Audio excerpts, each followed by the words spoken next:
Peggy 18. The elite operators of the U.S. Special Operations community are tasked with only the most difficult and dangerous missions. The subject featured in the following interview operated within this community and acted as a consultant on the development of Medal of Honor.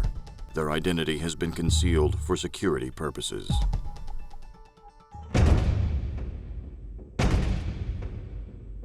I had a teacher, in high school reading about history, and I remember telling her, because I was kind of a smart ass, and I told her, I don't want to read about somebody else. I want to make history. I want to do it. The kind of character traits that a Tier 1 guy needs to possess: obviously the physicality. He's got to be in good shape. He doesn't have to be the strongest guy, but he's got to be a guy that probably is well above average. Intelligence-wise, they got to be smart guys. In the big Army, you're more of a hammer. It's a large instrument. When you start talking about the Tier 1 elements, it's much more of a scalpel approach. You're trying to do something very surgical. You're trying to do things with the most precise element that you can bring to bear. And a lot of times that can be just a single Tier 1 operator. No telling what he had to do to get to that point so that he could go through that door, so that he could confront a guy with a gun who wants to kill him.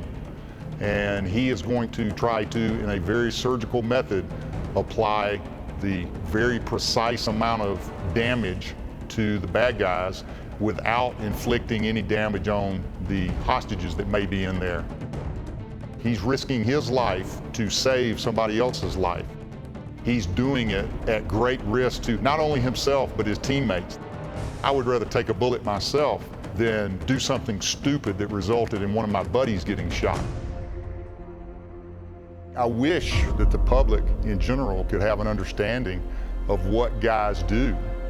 Not just what they do operationally, but what they sacrifice for years and years and years in order to be the guy who is at the tip of the spear.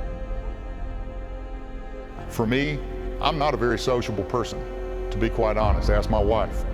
I don't consider a lot of people friends, but if you're any innocent person that's in harm's way, we wanted to be the guys that came and tried to do their best to stop the bully.